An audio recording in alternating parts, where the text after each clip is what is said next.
investor dengan senang hati, dengan sukarela, dengan itu melakukan eksplorasi, nanti diproduksikan. Kalau sudah diproduksi, dibagi.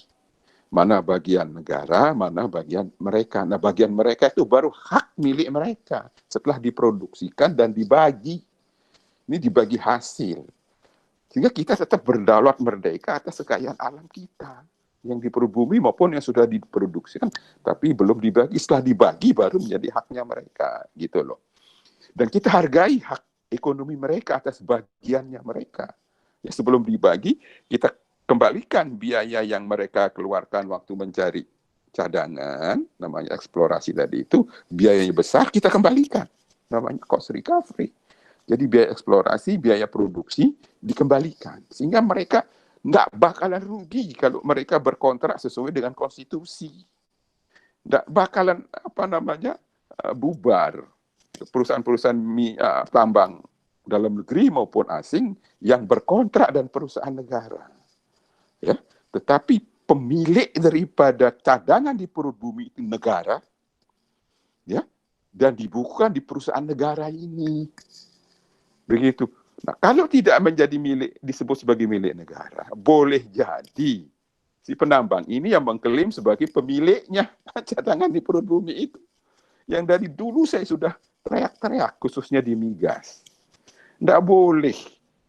Nah, kekayaan yang begitu besar tidak disebutkan sebagai milik negara di dalam undang-undang. Kalau tidak disebutkan, pihak lain yang akan mengklaim sebagai miliknya dengan gampang dia pinjam uang di bank dengan menunjukkan sertifikasinya atau laporan geologinya bahwa di wilayahnya itu ada potensi yang sudah terbukti, potensi batu bara sekian, kualitas kandungan energinya sekian, panasnya begitu, sekian ribu ton, sekian juta ton, dia tunjukkan ke bank, keluar itu duit dari bank. Keluar duit untuk beli truk pengangkutnya, untuk alat-alat berat. Itu makanya mestinya ini harus perusahaan negara. Pemiliknya. Negara yang memiliki tapi diwakili perusahaan negara gitu loh. Nah, yang terjadi kan tidak seperti itu. Akibatnya ya seperti yang kita saksikan, IUP PKP 2B sekarang diperpanjang. Nah, saya tidak tahu apakah Mahkamah Konstitusi bisa menerima ini, apakah rakyat bisa menerima. Kalau rakyat bisa menerima ini ya bisa terus berjalan. Tapi kalau rakyat tidak bisa menerima, bisa ajukan judicial review ke Mahkamah Konstitusi, begitu loh. Nanti masih proses lagi, jadi kerja panjang. Jadi mestinya dalam RUU Minerba yang disahkan kemarin, mestinya sekali kerja saja. Saya setuju dengan Omnibus Law ini, karena maksudnya Bapak Presiden itu ingin menyederhanakan sistem, ya, agar tidak berbelit-belit. Kita butuh investor banyak masuk ke Indonesia, perlu sistem yang simpel, gitu loh. Saya setuju banget dengan konsep Omnibus Law ini, ya.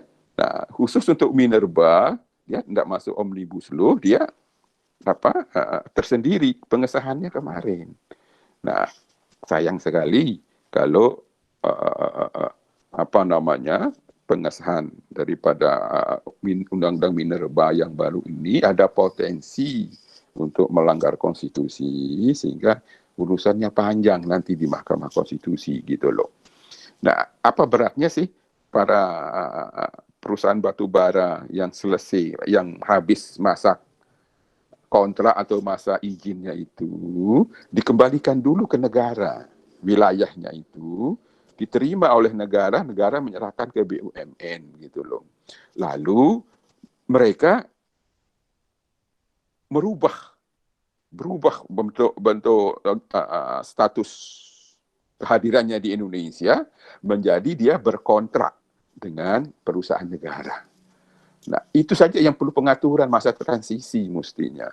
Menjadi kontraktornya perusahaan negara, sehingga tidak bertentangan dengan konstitusi. Dijamin mereka dapat untung, karena semua biaya akan dikembalikan oleh perusahaan negara dalam bentuk cost recovery. Ya, tetapi kita tetap yang berdaulat, berkuasa, kita tetap yang memiliki kekayaan cadangan di perut bumi itu. Nah, kira-kira seperti itu. Undang-undang minerba ini saya tidak tahu persis bagaimana kelanjutannya nanti. Yang sangat banyak menarik perhatian publik adalah kok bisa-bisanya para pelaku usaha ini ya memperoleh perpanjangan otomatis, perpanjangan otomatis yang tidak sejalan dengan undang-undangnya sendiri, di mana mestinya lewat tender dan seterusnya kalau mau berusaha di tempat itu lagi, ya, dikembalikan dulu ke negara lalu ditenderkan, gitu. Kalau saya menyarankan dikembalikan ke negara. Dosa tender berubah dia menjadi kontraktornya perusahaan BUMN negara. Begitu, itu saja sebenarnya, tetapi itu tidak dilakukan. Sehingga ada potensi untuk dibawa ke Mahkamah Konstitusi. Ini undang-undang minerba ini, jadi bukannya menyederhanakan persoalan, malah tambah ruwet dan bisa menjadi membuat tidak ada kepastian hukum sebagaimana dialami oleh undang-undang migas. Kalau undang-undang migas itu jelas ya melanggar konstitusi, ada 17 pasal dicabut oleh MK, di mana yang mengelola pengelolaannya itu pemerintah lewat BP Migas, organ pemerintah bukan perusahaan negara, sehingga para kontraktor atau perusahaan migas itu baik swasta maupun asing dia berkontrak dengan pemerintah, namanya B2G, business to government. Jadi pemerintah menurunkan derajat dirinya sendiri untuk sejajar menjadi para pihak yang berkontrak dengan investor asing maupun swasta nasional di bidang migas, ya, lewat BP Migas. BP Migas itu perusahaan, bukan perusahaan. Jadi pemerintah menjadi sejajar, menjadi para pihak, menjadi terikat dengan pasal-pasal yang disepakati dalam perjanjian itu, pemerintah harus mentaati. Nah, di tambang itu namanya kontrak karya. Freeport misalnya, sejak awal dia kontrak karya, kontrak antara pemerintah RI dengan Freeport. Di migas, kontrak antara pemerintah RI, dia diwakili BP Migas dengan perusahaan-perusahaan minyak di Indonesia. Ini yang bertentangan dengan konstitusi. Kedaulatan kita hilang. Ya, jadi pasal-pasal yang diperjanjikan tidak bisa dirubah tanpa persetujuan perusahaan kontraktor itu. Di kontrak karya misalnya, Freeport yang paling besar ini, ya, pemerintah RI berkontrak dengan Freeport pada awal Orde Baru, pada zaman Orde Baru, begitu. Pasal-pasalnya di kemudian hari ternyata merugikan negara. Baru sadar. Salah satu pasalnya adalah kalau Freeport memproduksikan emas, dia diwajibkan bayar royalti 1%. Dalam undang-undang disebutkan produksi emas Freeport royaltinya 1% di luar pajak. Ya? Nah, kita sadari kok ini kecil banget gitu loh. Jadi perolehan pemerintah lebih kecil dari nanti keuntungan Freeport kalau produksinya emas. Nah, lalu kita tahu zaman presidennya Gus Dur misalnya, beliau berusaha merubah dari 1% royalti dirubah menjadi 3,5%. Dinaikin menjadi 3,5% royalti. Nah, itu untuk negara. Tapi Freeport nggak setuju, nggak jalan. Sebab untuk merubah kontrak yang ditandangi pemerintah dan pihak swasta, pasal-pasalnya itu harus, kalau berubah harus disetujui kedua belah pihak. Ini artinya apa? Kedaulatan hilang. Kalau pemerintah yang berkontrak, kalau pemerintah yang mau berbisnis, ya, jadi itu dia melanggar konstitusi satu. Kedua, penerimaan negara ya tidak maksimal. Sebagaimana maksud pasal 33 untuk sebesar-besar kemakmuran rakyat tidak tercapai karena yaitu royaltinya kecil banget. Nah, itu ini di migas, ya. Nah, di migas itu pasal-pasal yang terkait BP Migas sudah dicabut, ya. Tetapi nah ini kita nggak ngerti. Yang terjadi, BP Migas dibubarkan, dilahirkan lembaga baru namanya SKK Migas, yang persis sama, orangnya sama, pekerjaan sama. Tanda tangan kontrak dengan pihak investor asing. Ya, SKK Migas ini. Tapi memang dibentuk dengan kepres atau apa begitu. Sebab dasar undang-undangnya sudah hilang. Itu dibiarkan berlangsung berpuluh-puluh tahun, menyebabkan apa? Tidak ada kepastian hukum, sistemnya berbelit-belit. Tadinya waktu negara menyerahkan kepada Pertamina, sehingga kontraknya dengan kontraktor migas itu B2B, semua izin yang diperlukan oleh perusahaan migas untuk mengebor minyak, eksplorasi, untuk memproduksikan minyak, diurus oleh Pertamina. Investornya tinggal duduk-duduk manis. Karena kita membutuhkan teknologi dana mereka yang mahal karena ngebor itu mahal, risiko tinggi.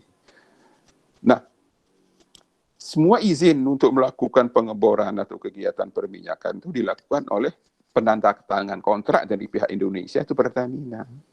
Investornya tidak melakukan ketemu gubernur, bupati, ataupun kementerian. Nah, ini simpel. Bagi investor, senang, sehingga beramai-ramai datang ke Indonesia, mencari minyak, eksplorasi. Dampaknya apa? Setiap minggu ditemukan lapangan minyak baru. Produksi minyak nasional dari 200.000 barrel per hari naik ke 1,7 juta barrel per hari. Ini fakta, tidak bisa dibantah. Migas yang tadinya kecil sekali penerimaan negara dari migas, berubah menjadi penerimaan negara 80% dari migas. Coba.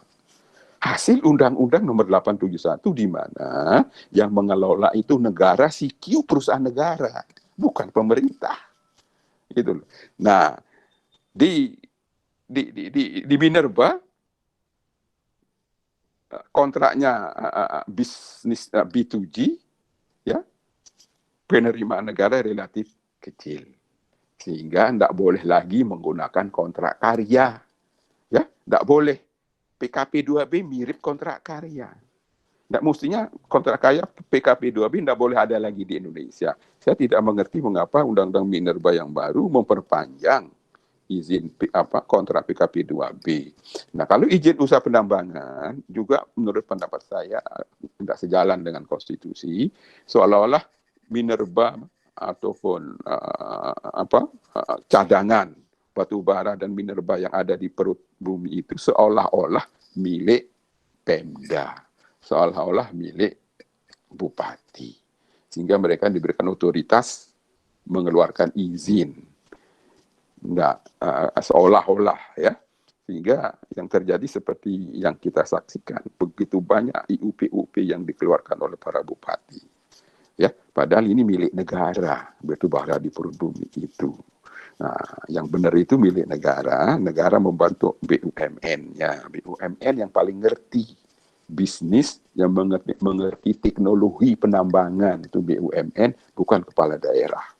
Nah, daerah penghasil diberikan, kita paham, daerah penghasil itu punya hak terhadap kekayaan alamnya, diberikan participating interest, diberikan saham 10% kepada daerah penghasil. Ya, bukan kepada bupatinya, ke daerah penghasil lewat BUMD. Seperti itu. Jadi negara sudah bagus sekali mengatur itu.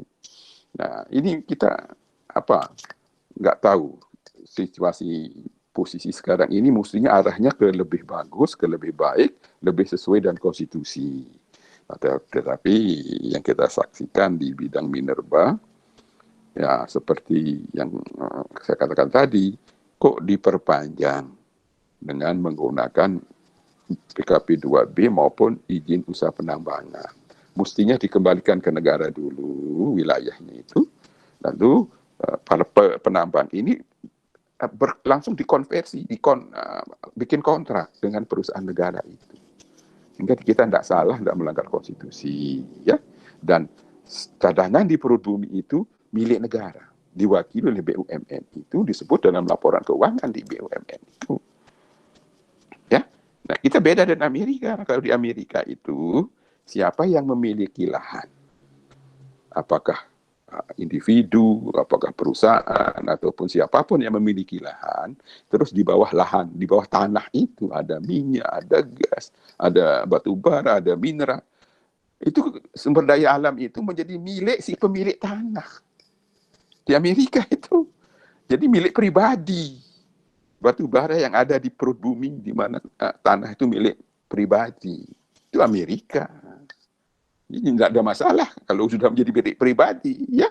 Tapi dia harus bayar pajak ke pemerintah juga. Tapi aslinya status kepemilikan cadangan yang ada di perut bumi, cadangan mineral batu bara, cadangan migas di perut bumi itu milik pribadi si pemilik tanah. Ya, tidak bisa kita tiru Amerika begitu. Karena konstitusi kita mengatakan dikuasai negara di perut bumi itu. Nah, ini akibat daripada tidak ada pencantuman kata-kata dimiliki oleh negara di dalam undang-undang. Dibiarkan ngambang, ya. Jadi tanda tanya milik negara atau milik si penambang.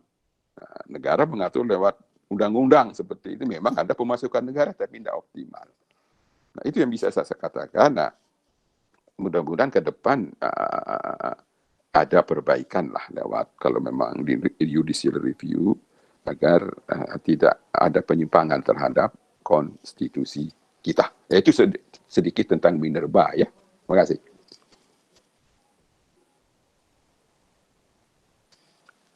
Halo? Oke, baik. Terima kasih kepada Pak Kurtubi atas materinya. Jadi yang perlu ditegaskan di sini adalah yang pertama, perlunya pasal yang menyatakan bahwasannya mineral dikuasai negara karena memiliki nilai jual yang tinggi. Karena yang kita ketahui sekarang ini banyak terjadi multi tafsir atas pasal 33 tersebut. Cadangan itu dimiliki negara. Ya, cadangan dimiliki negara. Dimiliki karena nilai tinggi. Negara, ya. Ya, bukan diatur negara karena memiliki nilai yang tinggi. Nilai yang tinggi. Lalu jika kontrak sudah selesai, perlunya bukannya diperpanjang tetapi dikembalikan kepada negara. Kembali ke kontraktor BUMN, ya. Lalu dikembalikan ke negara, diserahkan ke BUMN tambang. Lalu para perusahaan penambang swasta ini, ya, izin usaha maupun PKP kontraknya dikonversi, dirubah menjadi kontrak dengan perusahaan milik negara. Oke. Ya, tetap mereka berusaha di situ, tapi bentuknya sekarang dia B2B dengan perusahaan negara. Di mana lalu cadangan di perut bumi itu milik negara, tidak bisa digugat. Milik negara dibukukan di BUMN kita itu. Oke, baik. Baik, bagi teman-teman yang ingin bertanya bisa tulis dulu di kolom chat sambil kita lanjut dulu ke materi yang kedua. Jadi sesi pertanyaan akan dibuka setelah pemaparan dari materi kedua oleh Ibu Dahlia Cakrawati Sinaga. Baik, sebelum dimulai kepada Ibu Dahlia, saya terlebih dahulu akan membacakan CV beliau. Nama yaitu Dahlia Cakrawati Sinaga, tempat tanggal lahir Jakarta 23 Maret 1963, dan sekarang menjabat sebagai Direktur Pengaturan Pengawasan Instalasi dan Bahan Nuklir di Badan Pengawas Tenaga Nuklir. Riwayat pendidikan di jurusan Fisika di UI S1, S2 di UGM dengan jurusan Magister Rekayasa Keselamatan Industri. Lalu riwayat pekerjaan, pernah bekerja di Batan dan sampai saat ini di Bapeten menjabat selaku Direktur Peraturan Instalasi dan Bahan Nuklir. Riwayat pelatihan pengawasan tenaga nuklir di USNRC, lalu keselamatan instalasi nuklir di Jepang, dan safeguard and proteksi fisik di Australia. Baik, untuk mempersingkat waktu kepada Ibu Dahlia, dipersilahkan. Terima kasih Mas Gatot. Tadi saya bisa ada diberikan bahan presentasi saya, bisa dimungkinin ya Mas Gatot? Oh ya, bisa. Kepada operator dimohon untuk mengaktifkan PPT-nya, PPT Ibu Dahlia. Ya, jadi nanti di dalam PPT itu saya akan menyampaikan dampak RUU Cipta Kerja pada regulasi ketenagakerjaan.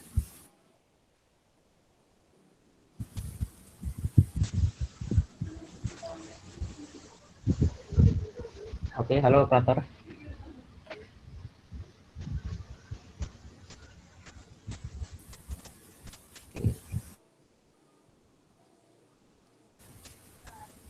Ya, muncul.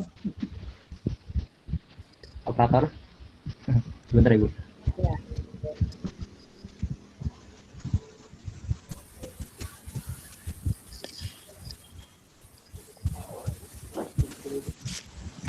Sepertinya bisa saya buka di sini.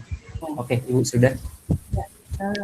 Jadi dalam presentasi saya ada dua hal yang saya akan sampaikan, yaitu update tentang RUU Cipta Kerja, kemudian itu slide kedua, jadi kerangka isinya adalah update RUU Cipta Kerja atau disebut Omnibus Law. Kemudian yang berikutnya adalah sektor ketenagakerjaannya. Jadi slide yang berikutnya, slide yang ketiga, di sini akan saya menyampaikan tentang perkembangan RUU Omnibus Law, update status RUU Cipta Kerja yang slide ketiga. Nanti sekarang ke slide yang keempat. Bisa dimunculkan slide keempat. Jadi RUU Cipta Kerja ini adalah RUU sebagai RUU Omnibus Law yang dinyatakan oleh Pak Jokowi pada sidang paripurna MPR dalam rangka pelantikan Presiden tahun 2019-2024 pada tanggal 20 Oktober menyatakan bahwa pemerintah akan mengajak DPR untuk menerbitkan dua undang-undang besar. Yang pertama adalah Undang-Undang Cipta, dulu namanya Cipta Lapangan Kerja, tapi sekarang menjadi Cipta Kerja. Kemudian yang kedua adalah Undang-Undang Pemberdayaan UMKM. Nah, kenapa disebut Omnibus Law? Karena ini undang-undang ini akan menjadi undang-undang penyederhanaan beberapa undang-undang sekaligus menjadi satu, merevisi beberapa undang-undang, mengganti dan merevisi yang merubah beberapa undang-undang. Nah, slide yang berikutnya adalah operatornya ke slide 5, bisa nggak? Jadi di RUU Cipta Kerja ini ada 11 klaster yang dibahas ya dalam RUU ini, yaitu klaster administrasi pemerintahan, pembinaan dan pengawasan, klaster persyaratan investasi, klaster penyederhanaan perizinan berusaha, klaster kemudahan berusaha, usaha mikro, kecil dan menengah, ada klaster ketenagakerjaan, lahan pertanian, kawasan ekonomi, kemudian proyek pemerintah, inovasi, riset, dan klaster sanksi. Jadi ada 11. Kalau biasanya kita sebut sih ada 11 bab gitu, tapi ini mereka sebutnya adalah klaster. Dan di situ dalam presentasi saya ada beberapa undang-undang yang terpengaruh yang mempunyai dampak terhadap semua klaster-klaster ini. Nanti mungkin penjelasan berikutnya ada di bawah. Di slide selanjutnya. Jadi pada slide selanjutnya, ya di sini ada alur pengaturan Omnibus Law mulai dari sumber cipta kerjanya, klaster pokoknya, kemudian klaster pendukung. Jadi sumber cipta kerjanya ada investasi, UMKM, pemerintah, klaster pokoknya. Jadi ada 11 itu, terus klaster pendukungnya ada sanksi, administrasi pemerintahan.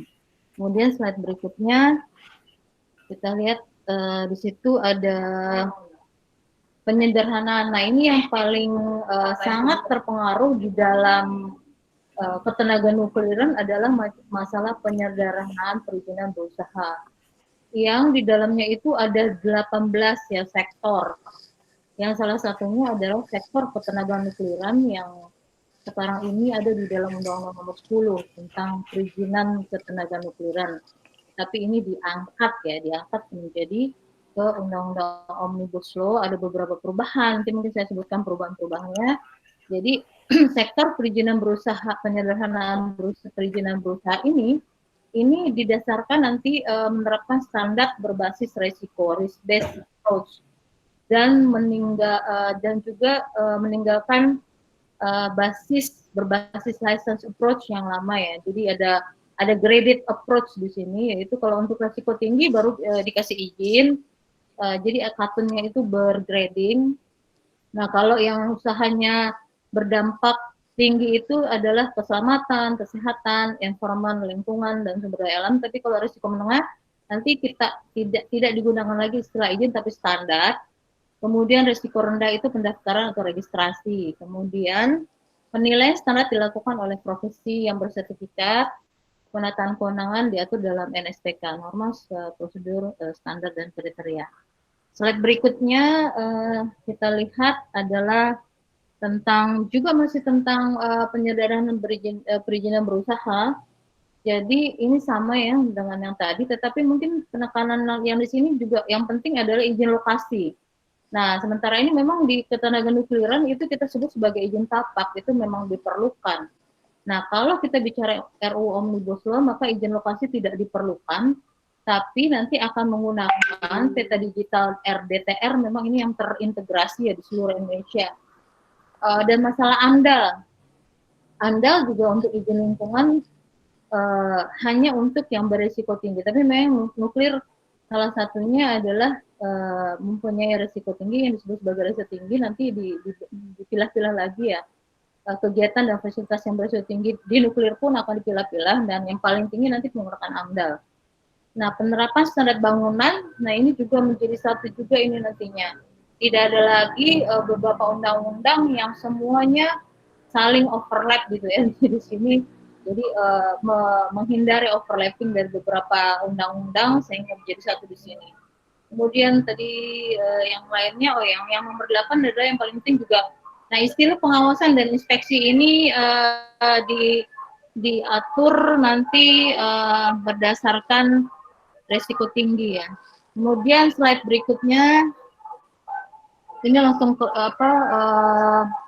undang-undang dan pasal yang berdampak, yaitu ada hampir lebih dari 50 undang-undang yang berdampak ya.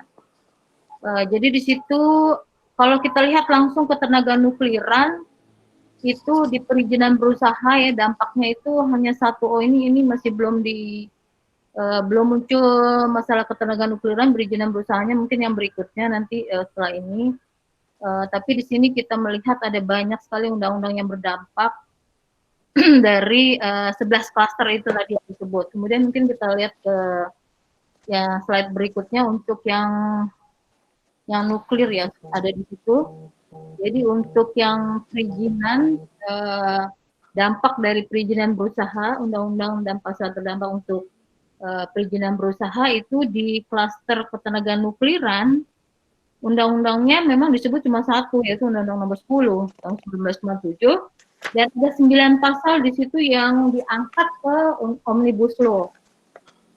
Antara lain tadi itu tentang perizinan, tentang pengawasan, tentang limbah radioaktif. Nanti mungkin saya sebutkan satu-satu di bawah yang lebih rincinya. Kita langsung ke slide berikutnya. Nah, untuk klaster ketenagaan nukliran, jadi pokok-pokok pengaturannya di RUU Cipta Kerja ini satu, kewenangan perizinan berusaha itu ditarik tidak hanya ke tenaga nuklir, sebenarnya semuanya tuh perizinan berusaha nanti ditarik ke pemerintah pusat. Jadi di dalam bahasa hukumnya di dalam RUU Omnibus Law, semua perizinan ditarik ke pemerintah pusat. Lalu poin kedua adalah pembentukan badan pengawas yang melakukan pengawasan tenaga nukliran ini. Kalau di Undang-Undang Nomor 10 itu mulai dari peraturan perizinan dan inspeksi ini hanya ditekankan peraturan, tapi ada kewenangan lain. Nanti di dalam penjelasan kewenangan lain adalah berupa perizinan dan inspeksi dan juga review and assessment. Kemudian pada RUU Cipta Kerja ini juga diangkat tentang tata kelola dan perizinan pertambangan bahan galian nuklir. Nah, di sini memang ada beberapa klausul, ada dua pasal ya, 9 mungkin kita lihat di detailnya, agak sedikit berubah, nanti ada beberapa perubahan dari Undang-Undang Nomor 10 tentang perizinan pertambangan bahan galian nuklir. Kemudian poin yang berikutnya tadi perizinan itu ditarik ke pemerintah ya, pemerintah pusat. Inspeksi juga di sini ditarik ke pemerintah pusat, kemudian tentang limbah juga semuanya semuanya ditarik ke pemerintah pusat. Nah, yang berikutnya, slide berikutnya adalah bahwa Undang-Undang Nomor 10 Tahun 97 tadi ada beberapa 9 pasal ya yang diangkat. Nih pasal 2A ini di dalam, jadi saudara-saudara, Bapak Ibu sekalian, adik-adik, ini yang saya sampaikan adalah kebanyakan yang kami usulkan menjadi yang sekarang ini sebenarnya kondisinya sekarang ini yang sudah disampaikan ke DPR itu RUU Omnibus Law atau Cipta Kerja itu sebagian masih belum mendapat perbaikan dari kami ya, tapi yang pasal 2 ini sepertinya tidak berubah. Jadi pemerintah pusat berwenang memberikan perizinan berusaha untuk fasilitas dan kegiatan ketenaganukliran ini agak sedikit berubah karena kalau yang mereka punya yang sekarang di DPR itu pemanfaatan perizinan pemanfaatan tenaga nuklir ya. Ini kita ubah sedikit memang dan kita usulkan perubahan-perubahan ini ke Kementerian Perekonomian. Nah, berikutnya pasal berikutnya yang diatur ketenaganukliran adalah pasal 4. Jadi tadi yang saya sampaikan ya bahwa pemerintah pusat membentuk badan pengawas yang berada di bawah dan bertanggung jawab langsung pada presiden melaksanakan pengawasan terhadap kegiatan ketenaganukliran dan ini badan pengawas ini itu tugasnya peraturan dan kewenangan lain. Nah, kewenangan lain dalam penjelasannya kami usulkan di sini menjadi perizinan, prevention, sertifikasi, penunjukan dan inspeksi. Kemudian pasal berikutnya yang ada di Omnibus Law untuk ketenaganukliran pasal 9 ya, pasal 9. Slide berikutnya pasal 9. Nah, itu tentang bahan galian nuklir. Nah, di sini ini pasal 9 dan 9A untuk pertambangan ini kami sudah memberikan usulan terlebih dahulu dan mereka sangat aware dan masuk semua usulan kita. Tapi pasal-pasal yang lain itu usulan-usulan kita memang belum dimasukkan. Dan di sini yang disampaikan ke DPR adalah seperti ini rumusannya. Bahan galian nuklir dikuasai oleh negara, pemerintah pusat menetapkan WUP sesuai dengan ketentuan perundangan, ketentuan lebih lanjut diatur dalam PP. Kemudian ada satu lagi pasal 9A untuk pertambangan bahan galian nuklir. Jadi pemerintah pusat dapat menetapkan badan usaha yang melakukan kegiatan pertambangan. Badan usahanya wajib memenuhi perizinan berusaha dari pemerintah pusat. Nah, yang berikutnya ini masalah mineral ikutan juga diatur di sini. Jadi pertambangan bahan galian nuklir juga ikut di dalamnya mengatur tentang mineral ikutan radioaktif.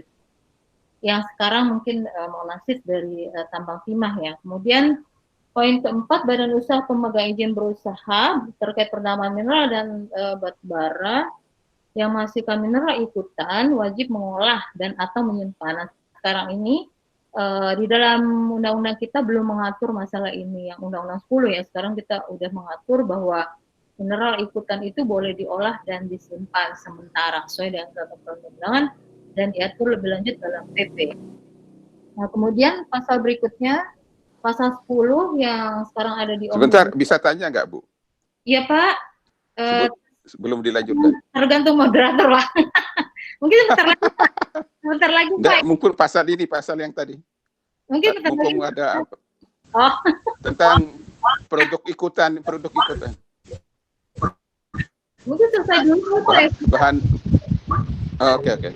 Pasal 10 ini dihapus karena kaitannya mungkin diselesaikan dulu ya. Pasal 10 dihapus ini kaitannya dengan solusi pembuatan bahan bakar nuklir ini akan diusulkan karena ini peraturannya lebih detail kalau untuk pasal 10 di Undang-Undang 10. Jadi nggak semudah itu. Kemudian pasal 14 berikutnya tentang pengawasan, pasal 14, pengawasan terhadap pemanfaatan ketenaganukliran dilaksanakan oleh tadi juga sebenarnya sudah ada di atas ya. Tapi di sini lebih jelas yaitu peraturan perizinan dan inspeksi. Mungkin ini nanti akan kita lihat kembali kesesuaian dengan pasal yang tadi di atas, pasal 4 ya kalau nggak salah. Pasal 17 berikutnya tentang perizinan. Setiap fasilitas dan kegiatan wajib memiliki perizinan berusaha dari pemerintah pusat. Syarat-syaratnya diatur dalam PP. Nah, ini tentang perizinan pasal 17. Kalau yang sekarang ini ada di DPR itu masih mengacu ke Undang-Undang Nomor 10 sangat detail, ini lebih disederhanakan sesuai dengan RU Ketenagaan Nukliran yang sedang kita revisi. Nah, pasal 18 tentang biaya izin itu sudah dihapus karena nggak perlu diatur di sini, tetapi diatur dalam RU Ketenagaan Nukliran, nanti lebih detail. Kemudian pasal 20 tentang inspeksi, tadi seperti yang saya sampaikan di awal, semuanya sebenarnya ditarik, permasalahannya cuma satu, yaitu semuanya ditarik ke pemerintah pusat, walaupun nanti ada pendelegasian ya terhadap perizinan, inspeksi, dan peraturan gitu.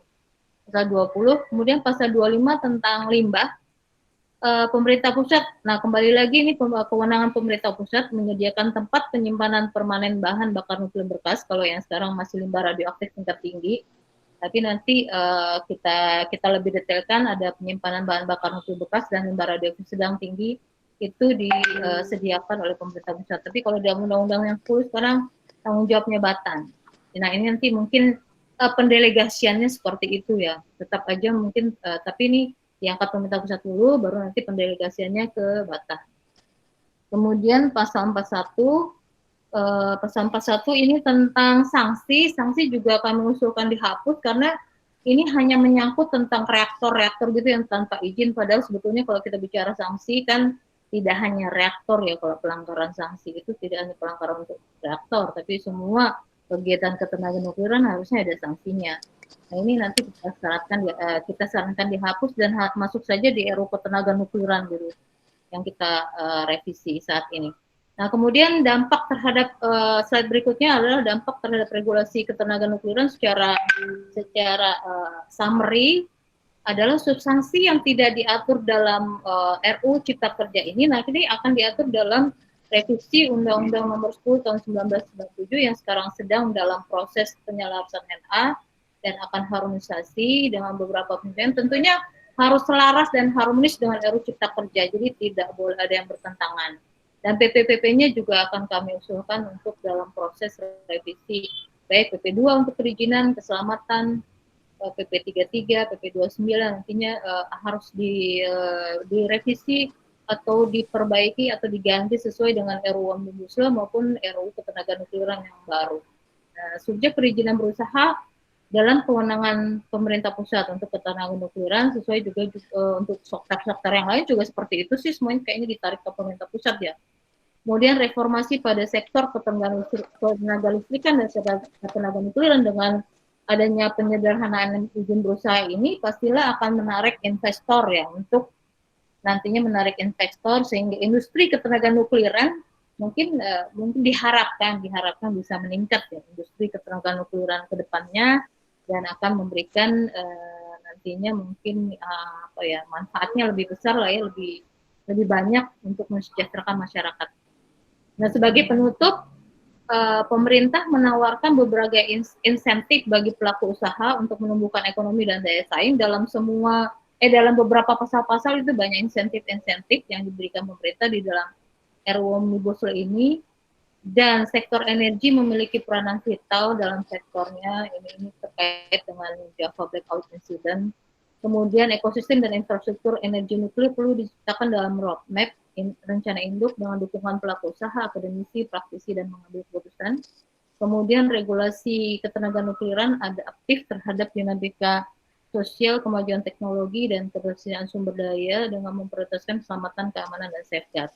Mungkin itu saja yang bisa saya sampaikan. Ada diskusi-diskusi, ini sangat baiklah kalau kita berdiskusi ya. Tadi Pak Kurtubi udah mau memulai untuk diskusi pertama kan ya Pak? Monggo. Terima kasih Pak Gatot, Mas Gatot. Terima kasih Opa. Oke, baik. Terima kasih kepada Ibu Dahlia atas materinya. Mohon maaf tadi agak-agak PPT-nya agak-agak terganggu karena ada beberapa gangguan di laptop. Oke, kepada teman-teman semua, bagi yang ingin bertanya atau menyampaikan pendapat, dipersilahkan bisa di kolom chat atau bisa langsung menghidupkan audionya.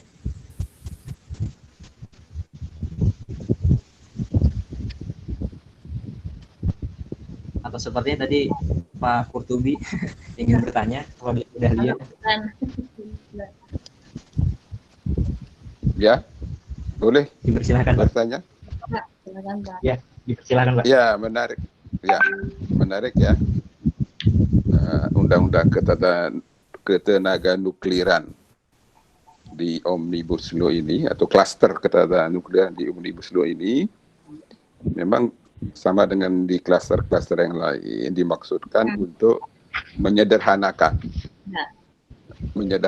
sistem, ya, nggak ribet, sehingga proses perizinan, proses orang mau berusaha, proses investasi itu menjadi lebih mudah, lebih cepat. Kira-kira seperti itu. Nah, khusus di bidang ketenaga nukliran, kita amat sangat membutuhkan, ya, aturan undang-undang yang lebih simpel, yang bisa merangsang investasi di bidang ketenaga nukliran ini bisa masuk dan bisa berjalan di Indonesia ini, sehingga cita-cita Bung Karno sejak tahun 1950-an itu untuk kita mempunyai, ya, pembangkit listrik tenaga nuklir sebagai upaya untuk memakmurkan bangsa ini dalam rangka atom for peace, istilahnya zaman dulu itu, tidak untuk perang, tidak untuk bikin bom, begitu ya, bisa tercapai. Nah, ahli-ahli kita kan sudah begitu banyak, yang dari UI, dari ITB, dari Gajah Mada, dan seterusnya. Tetapi terus terang, saya bukan sarjana nuklir ya, terus terang, ya, semua banyak pihak termasuk saya amat sangat kecewa sampai dengan detik ini kita berbicara tidak pernah ada itu pembangkit listrik tenaga nuklir dibangun di tanah air. Ya, yang ada di Serpong ini kan reaktor non komersial, reaktor penelitian, itu bagus. Kita salut dan mendapat penghargaan dari berbagai pihak reaktor di penelitian yang di Serpong ini. Tapi selanjutnya kita butuh lebih dari itu.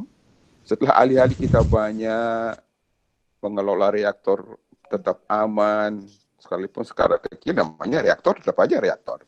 Ya. Sudah mampu sekian puluh tahun kita kendalikan, mampu berpeten sebagai pengawas, mengawasi, begitu. Tapi kok sampai hari ini kita nggak punya pembangkit listrik tenaga nuklir yang komersial. Justru ini yang bermanfaat di kita sekarang, negara Indonesia ini. Kalau kita buka di fakta di dunia, di tetangga kita yang merdeka sudah 70 tahunan ini disalib sama bangsa-bangsa lain yang merdeka belakangan dari segi kemakmurannya. Padahal nuklir ini termasuk salah satu sarana, salah satu alat untuk bisa mempercepat kemakmuran bangsa ini. Caranya ya dimanfaatkan ilmu teknologi nuklir ini, khususnya kita bicara energi ya. Energi nuklir, PLTN ini bisa segera dibangun. Begitu loh. Nah, mudah-mudahan dengan klaster nuklir di Omnibus Law ini bisa mendorong investor untuk masuk ke Indonesia. Ya, kita buka saja lah investasi yang mau datang ke Indonesia untuk, baik di sisi hulu maupun di sisi pembangunan pembangkitnya. Nah, di hulunya ini masih belum jelas betul saya ini. Kalau di Minerba jelas, investor asing swasta boleh menambang, ya. Kalau usul saya tadi itu asal dia berkontrak dengan perusahaan negara, ya. Itu. Tapi kalau nuklir memang dia berbeda, ini barang yang satu ini ya. Nah, hulunya ini yang perlu pengaturan lebih lanjut, seperti tadi yang saya potong pertanyaan ini. Di Bangka Belitung kan produksi utamanya timah. Nah, itu ada produksi barang ikutan di situ. Ya. Ada barang ikutan bisa menjadi bahan baku energi nuklir, bahan baku PLTN, ya. Thorium misalnya. Seperti itu kan. Ini sudah lama kita dengar thorium ini dibicarakan bahkan ada BUMN Nuki namanya juga berupaya untuk memanfaatkan ini, sampai sekarang nggak jelas. Ya, ini padahal kalau thorium ini dimanfaatkan luar biasa karunia Tuhan berupa thorium buat bangsa ini. Ya, PT Timah sudah memproduksikan timah, ya, tapi ada produk ikutan ini, ya, produk ikutan yang bisa dirubah menjadi bahan baku PLTN. Nah, ini butuh investasi. Ya, idealnya ya pakai APBN. Ya, bangun PLTN berbasis thorium sebelum dibangun PLTN yang komersial, yang kecil dulu lah, prototipenya misalnya. Ya, kita ketahui ini kan belum banyak negara yang bahkan belum ada ya PLTN berbasis thorium itu, sehingga kalau kita memulai memanfaatkan thorium untuk PLTN, boleh jadi kita yang menjadi pionir atau salah satu pionir akan membangun PLTN berbasis thorium, ya, yang kita sendiri punya thoriumnya. Kalau tidak dimanfaatkan, mubazir terus, mau di kemana? Ini yang di bangka ini bisa dicuri orang atau bisa macam-macam nanti gitu loh. Nah, ini harus dibuka. Nah, swasta kalau ada yang berminat harus didukung. Tinggal Bapeten sebagai lembaga pengawas mengawasi agar sesuai dengan ketentuan, sesuai dengan aturan teknologinya, sehingga tidak menimbulkan bahaya seperti itu. Ya, jadi bisa dua jalur pembiayaannya, bisa lewat APBN, bisa swasta. Yeah. Kenapa swasta bisa membangun pembangkit listrik tenaga PLTU batu bara? Ya, uang swasta 100%. Listriknya dijual ke PLN. Yeah. Ya, PLTU batu bara itu podo wae karo PLTN, ya. Cuma dia bahan bakunya batu bara untuk manasin air, bikin cari uap kan begitu. Nah, kalau PLTN kan sama juga itu. Ya, pakai uranium, pakai thorium nantinya untuk mencari uap airnya untuk menggerakkan turbinnya, begitu loh. Nah, kok uangnya betul ini? Padahal karunia Tuhan yang harus dimanfaatkan oleh bangsa ini untuk mempercepat kemakmuran. Jadi kita mulai dengan produksi thorium sebagai bahan produksi ikutan di timah, ya, dimanfaatkan. Kita manfaatkan ini, apakah Batan di situ sebagai pihak yang memproduksikan bersama PT Timah misalnya, ya, pihak Batan yang mengerti betul itu logam tanah jarang dan seterusnya yang ada di situ, ya, itu sekarang Batan apakah bisa membangun pembangkit listrik tenaga nuklir yang komersial? Enggak. Bahkan posisinya lembaga riset. Siapa yang bisa membangun PLTN komersial? Ya, PLN mestinya bisa. Atau Pertamina. Atau pakai uang negara siapa? Tidak ada yang memulai ini. Ya, kalau ada swasta, welcome mestinya. Ya. Nah, ini dipermudah, ada inovasi-inovasi. Kasihlah kesempatan ahli-ahli nuklir anak bangsa sendiri mendesain sendiri, ya, pembangkit listrik tenaga thorium didesain oleh ahli nuklir Indonesia, mestinya begitu, ya. Apakah yang kerja di Batan atau yang di luar Batan, mari didorong agar ahli-ahli nuklir anak bangsa ini berbakti untuk kepentingan bangsanya, menciptakan desain pembangkit listrik tenaga nuklir berbasis thorium. Misalnya contoh satu aja nih, ya. Yang thoriumnya sudah ada. Ya, sebelum bikin yang betul komersial, prototipe-nya dulu. Nah, prototipe-nya ini apa perlu izin? Nah, kalau Batan yang bikin tidak ada masalah, misalnya, ya. Tapi adakah biayanya? Kalau pihak swasta yang bikin, duitnya mungkin ada, apakah perlu harus izin dari Batan atau bisa langsung dengan pengawasan Bapeten atau kolaborasi dengan Batan atau bagaimana? Ya, harus dipermudah ini. Ya, harus dipermudah sehingga ada pemanfaatan dari bahan baku energi nuklir di tanah air yang mendesak itu, kalau menurut saya thorium ini, ya. Nah, yang saya dengar ada desain MSR yang ahli kita juga bisa mendesain, ya. Nah, kenapa enggak? Nah, kesempatan undang-undang yang ada ini baik dalam rangka klaster, bagian dari klaster di Omnibus Law, atau mungkin ada perbaikan lebih lengkap lewat perbaikan revisi Undang-Undang Nomor 10 Tahun 97, ya, ketenaga nukliran, yang lebih lengkap mungkin arahnya, ya, arahnya bagaimana bangsa ini lebih cepat punya PLTN lebih bagus. Kalau saya lihat dari sisi ekonomi, bangsa ini ya terjebak ini. Kalau bicara pertumbuhan ekonomi, terjebak pada pertumbuhan 5%. Sebelum musibah corona ini ada, pertumbuhan ekonomi itu puluhan tahun berkisar 5%. Ya, ingin menjadi negara maju tahun 2045 mustahil. Kalau pertumbuhan 5%, 6% sampai tahun 45 tidak tercapai. Agar bisa tercapai sampai menjadi negara industri maju di tahun 2045, pertumbuhan ekonomi itu harus 7, 8, 9%.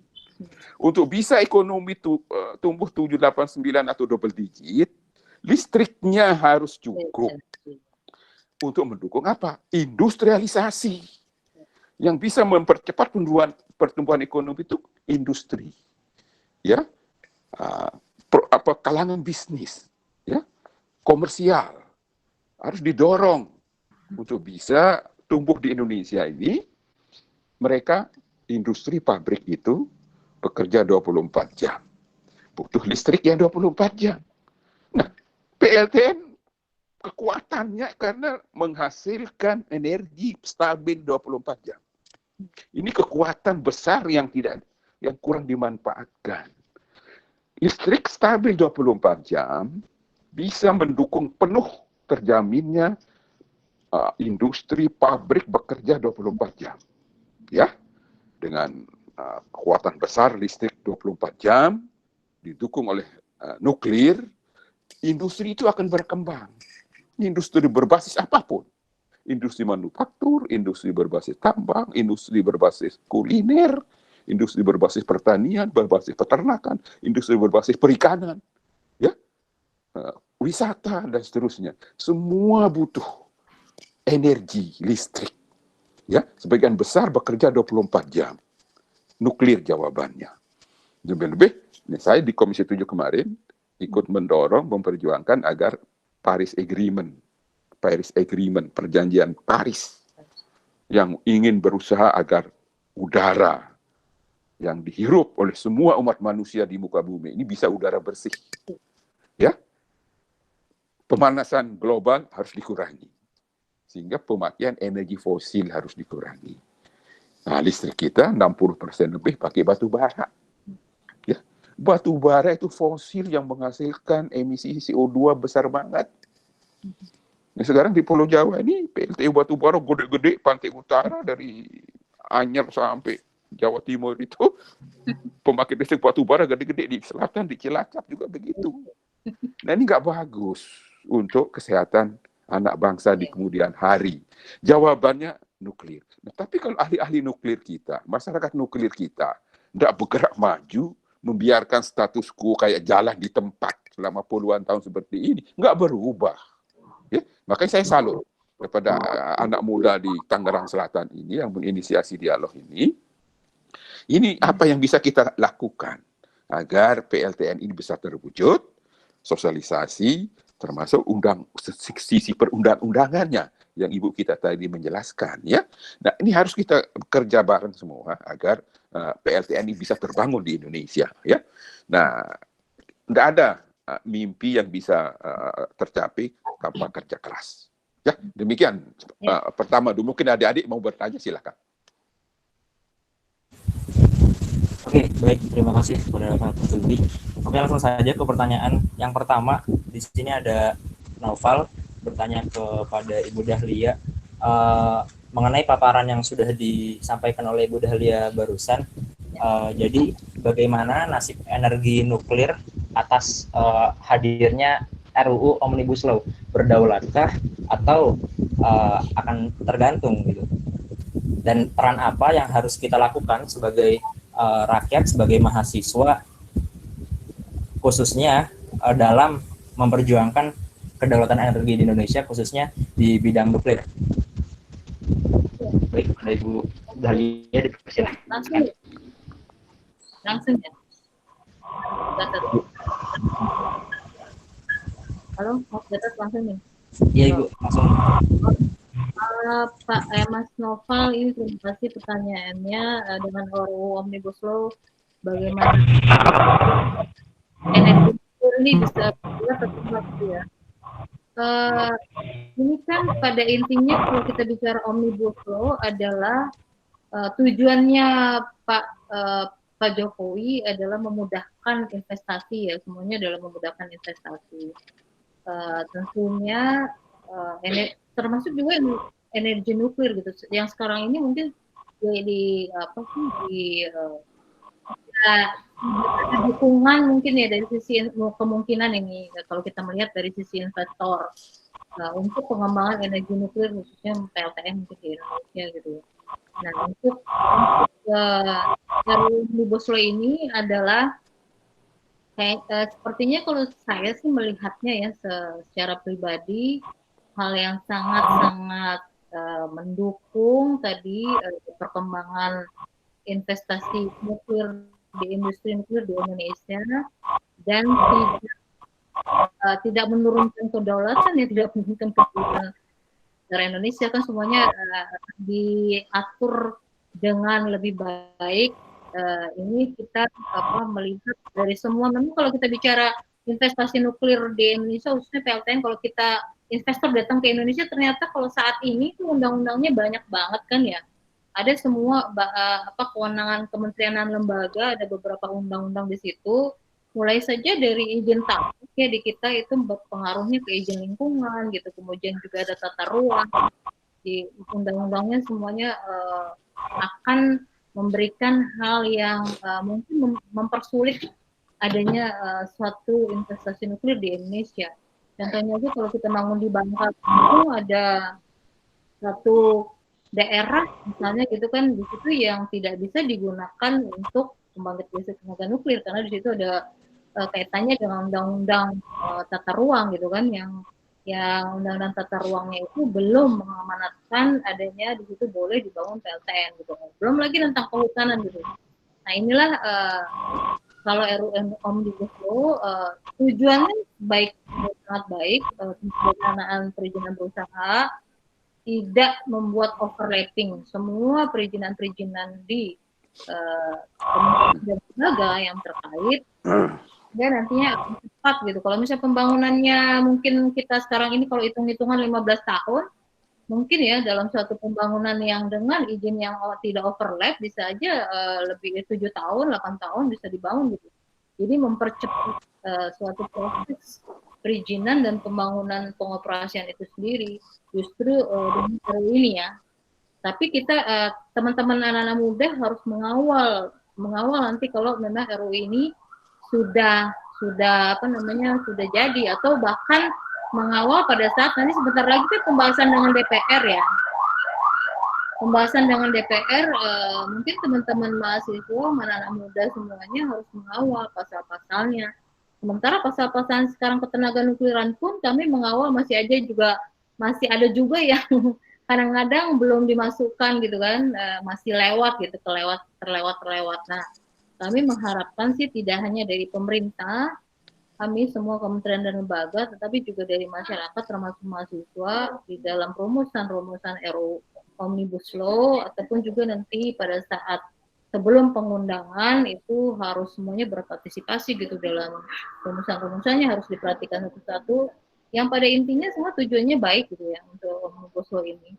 Dan juga kami mendukung dalam RUU ketenaga nukliran supaya harmonis nantinya, supaya selaras sehingga apa yang kita cita-citakan untuk nuklir untuk kesejahteraan bisa tercapai. Itu sih kalau yang saya bisa jawab untuk Mas Noval.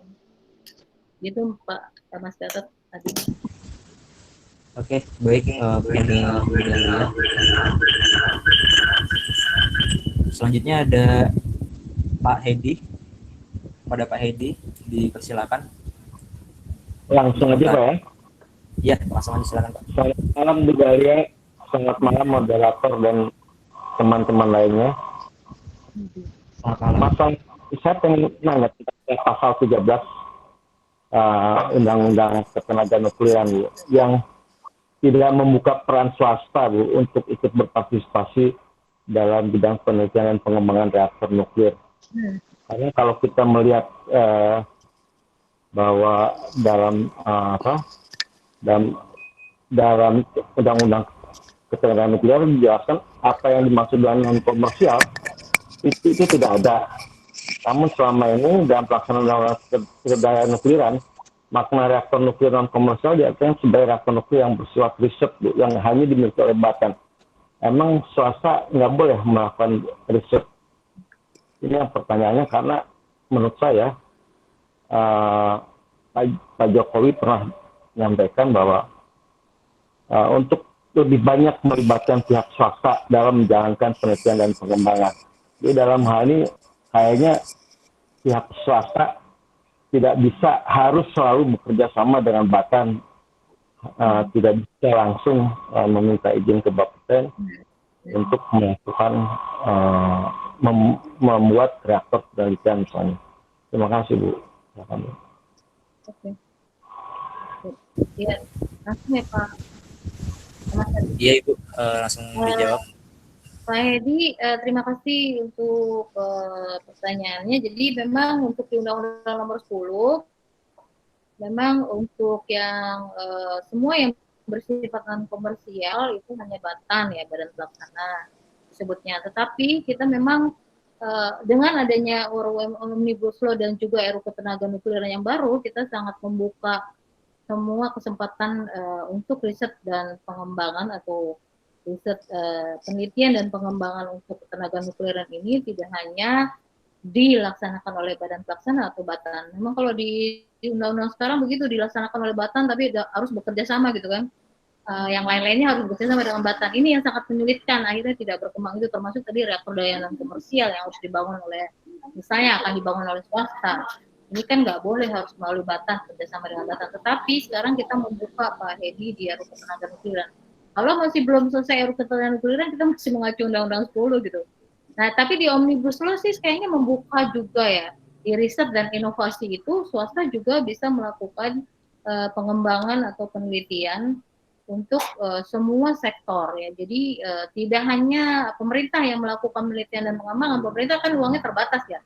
Jadi sekarang dibuka kesempatan seluruh akademisi maupun juga perusahaan ataupun BUMN untuk melakukan penelitian pengembangan dengan anggaran mereka. Kalau anggaran pemerintah nggak akan bisa berkembang penelitian dan pengembangan, termasuk dari pembangunan reaktor daya non komersial juga di dalam RUU. Maksud saya, Bu, kalau bisa dimasukkan dalam Omnibus Law, Bu, supaya bukan oleh Batan. Sudah ada di klaster riset inovasi Pak, yang saya tidak jelaskan sih, dia ada klaster tersendiri, tapi di situ dibuat kesempatan semuanya. Yang saya tahu, walaupun tidak bicara khusus ketenagaanukliran, tapi semua riset pengembangan semua sektor Pak Hedi itu dibuka kesempatan, tidak hanya pemerintah yang melakukan, tapi semua swasta, semua pihak perusahaan swasta, BUMN gitu bisa melakukan penelitian pengembangan. Ini semua arahnya emang sekarang ini sudah berbeda ya Pak Hedi. Dengan undang-undang yang lama itu sangat berbeda, sehingga semuanya menuju satu tujuan yang sama sih, RUU Omnibus Law sama RUU Ketenagaanukliran. Jadi membuka kesempatan seluas-luasnya untuk riset dan pengembangan bagi semua sektor. Itu bagus sekali jika, maaf saya tambah sedikit aja. Iya Pak. Ya, bagus sekali jika di dalam klaster ketenagaanukliran di Omnibus Law ini membuka peluang bagi pihak swasta untuk juga ikut melakukan penelitian dan pengembangan dan inovasi. Memang itu ada undang-undangnya ini dan sudah disahkan di kami di Komisi 7 dulu. Jadi swasta itu boleh, bahkan didorong ya. Karena dana penelitian itu tidak bisa hanya mengandalkan R&D dana dari pemerintah, juga dari swasta. Tapi harus. Masalahnya Batan selalu bilang bahwa itu harus kerja sama dengan Batan, Pak. Nah, jadi itu harus diluruskan. Ya, pentingnya dimasukkan dalam Omnibus Law itu bahwa Batan atau perguruan tinggi atau pihak swasta yang memang punya kemampuan gitu, Pak. Harusnya gitu, Pak. Betul, kita harapkan Omnibus Law kan maksudnya untuk menarik investasi. Iya, investor kan datang Pak. Kalau harus bekerja dan Batan, ya sama juga jalan di tempat. Iya. Ya? Nah, kan ahli-ahli di luar Batan juga nggak kurang. Tinggal nanti pengawasannya Bapeten kan. Kalau Iya. dia melanggar apa, katakan tadi, kalau penelitiannya mengarah mau bikin bom misalnya, ya Bapeten yang akan tegur misalnya seperti itu ya. Jadi berikanlah kesempatan di bidang ketenagaan nukliran ini, pihak swasta juga ikut ambil bagian, ikut berinvestasi, mengeluarkan dana uang mereka untuk melakukan R&D, penelitian sama inovasi. Ya, jadi kita berpikir itu lebih terbuka. Mungkin Batan banyak ahlinya, tapi di luar mungkin ada ahli di bidang yang lebih ahli lagi begitu loh.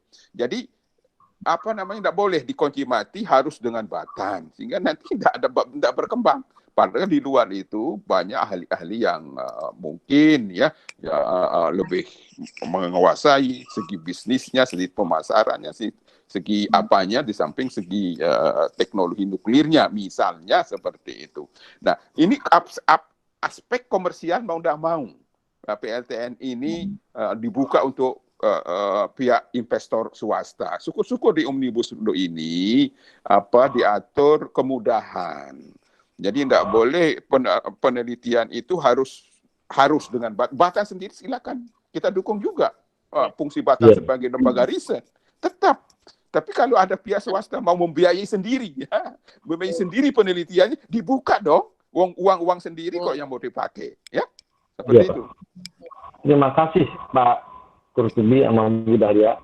Mudah-mudahan itu akan dimasukkan dalam Omnibus Law jelas gitu Pak. Sehingga tidak milik penelitian, tidak milik Batan saja, tapi milik seluruh bangsa Indonesia. Terima kasih. Baik, terima kasih kepada Pak Hedi dan Pak Qurtubi, Bu Dahlia. Selanjutnya ada yang bertanya lagi?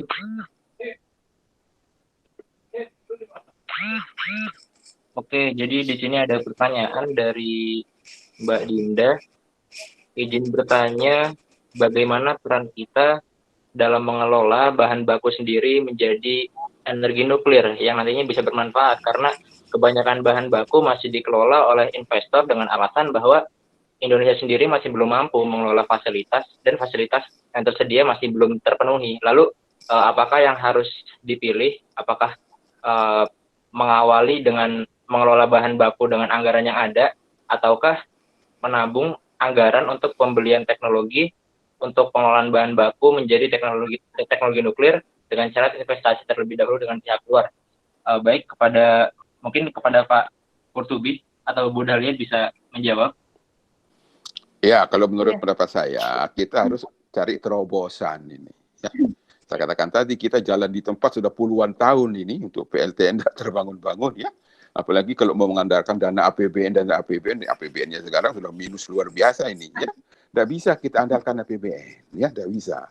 Jadi kita akan mundur-mundur lagi ini. Bukalah pihak swasta yang mau berinvestasi mulai dari penelitian pengembangan, ya dari pihak swasta monggo, ya dikasih jalan, dikasih kemudahan. Jangan dibikin aturan yang ribet, harus kerjasama dan ini harus ini dan seterusnya. Ya, nah ini harus kita dorong. Mumpung Omnibus Law ini memang niatnya untuk menyederhanakan perizinan, menyederhanakan proses-proses investasi. Kan niatnya Omnibus Law itu. Nah di sektor ketenagaan nukliran kesempatan ini. Ya, di samping daya dorongnya karena APBN kita tidak mungkin membiayai penelitian di bidang riset tenaga nuklir, riset PLTN, ya, riset sisi hulunya tidak mungkin, ya. Nah ini kesempatan, ya, agar terbuka peluang besar investor swasta maupun dari luar negeri masuk ke Indonesia, ahli-ahlinya datang ke sini, lakukan penelitian. Biaya sendiri, nanti diawasi oleh Bapeten, ada hasil, bisa ini menjadi bibit untuk terlahirnya industri ketenaga nukliran di tanah air. Industri pendukung PLTN akan lahir, industri baru. Anak-anak bangsa yang ahli-ahli bisa mendesain, ikut ambil bagian untuk pekerjaan nyata, ya. Mendesain lalu nanti membangun PLTN yang komersial Ini butuh ahli semua itu. Tidak sembarangan orang bisa. Ya, nah, ahli-ahli dari Indonesia ini kita kasih peluang pekerjaan lah. Kesempatan dibuka. Ya, agar ahli-ahli ini bisa mengabdikan ilmunya untuk kepentingan bangsa ini. Jangan dikunci mati terus. Sehingga ahli-ahli kita ini terpaksa kerja di luar. Ya, harus untuk di tanah air ini tenaga nuklir kita manfaatkan. Bahan bakunya ada. Orang-orang pinternya ada. Aturan hukumnya sekarang kesempatan untuk kita dorong DPR maupun pemerintah disederhanakan saja. Apapun ceritanya untuk PLTN ini ya harus misalnya lewat bank, penelitian dulu, pengembangan dulu.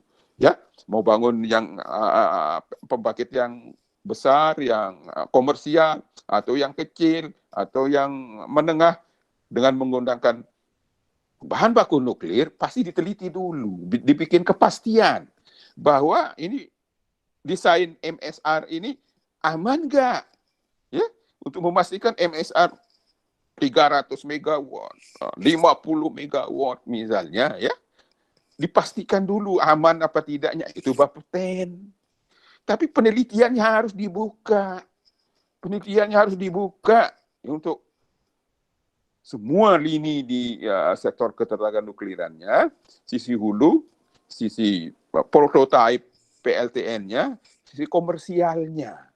Ya, ini kesempatan sekarang untuk kita terobosan. Ya, kalau Omnibus Law ini seperti yang dijelaskan Ibu tadi itu, bahwa ini akan tidak perlu harus kerjasama dengan Batan. Bukan berarti kita remehkan Batan, bukan. Sebab investor ini kan ingin kebebasan juga meng-create desainnya sendiri, ada memanfaatkan apa yang ada di Indonesia. Nah, sepanjang dia diawasi Bapeten, aman, terbukti ilmiah, aman, ya, dalam bentuk prototipenya misalnya sudah betul-betul aman, tinggal yang komersial dibangun dalam kapasitas besar. Anak-anak bangsa akan punya peluang kerja yang luar biasa ini. Kita menciptakan kesempatan kerja yang pertama dalam sejarah ketenaga nukliran di tanah air. Kalau undang-undang Omnibus Law di klaster kelistrikan ini ataupun undang-undang nomor 1097 yang disempurnakan, yang diluruskan dan seterusnya, itu bisa dilahirkan aturan hukum yang bisa memberikan peluang, ya, ada jaminan hukum, ada aturan yang jelas untuk investor melakukan penelitian di bidang ketenaga nukliran ini, ya, tidak harus lewat ini, lewat itu, lewat A, B, C, misalnya seperti itu. Ya, ini kesempatan. Saya salut kepada Omnibus Law ini jika ketenaga nukliran ini memberikan kemudahan kepada siapapun tenaga ahli kita, kepada siapapun investor yang mau membiayai riset penelitian di bidang tenaga nuklir ini kita ucapkan terima kasih kepada anggota Dewan nanti misalnya, atau kepada teman-teman Bapeten atau Batan yang memberikan masukan kepada Omnibus Law ini untuk sektor ketenaga nukliran untuk menyederhanakan proses penelitian, pengembangan, dan inovasi. Inovasi itu tidak boleh dikunci mati, inovasi harus dibuka lebar. Bangsa itu baru bisa maju kalau inovasinya jalan. Ya? Bangsa itu baru bisa maju, saya ulang, kalau inovasinya jalan. Untuk inovasi bisa jalan, dikasih kebebasan. Tidak harus lewat A, lewat B itu baru boleh melakukan penelitian. Ya? Dikasih kebebasan. Ya? Toh ada lembaga pengawas namanya Bapeten. Ya? Kasih kebebasan, bawa duitmu ke sini untuk lakukan penelitian di bidang tenaga nuklir. Ya, tentu tujuannya komersial, cari keuntungan, tetap boleh cari untung, tapi pastikan dulu, ya, desain Anda, teknologi Anda ini aman. Bapeten itu yang mengawasi, ya. Tapi penelitian Anda kita buka lebar, silakan kita dukung. Mestinya begitu, ya. Mudah-mudahan seperti itu yang terjadi. Silakan ya adik-adik yang lain. Ya, mungkin ada satu tambahan lagi tadi mendukung apa yang disampaikan oleh Pak Kurtubi. Jadi pada pasal 10 di RUU Omnibus Law itu memang masih menggunakan Undang-Undang Nomor 10, tapi kami usulkan dari Bapeten dihapus.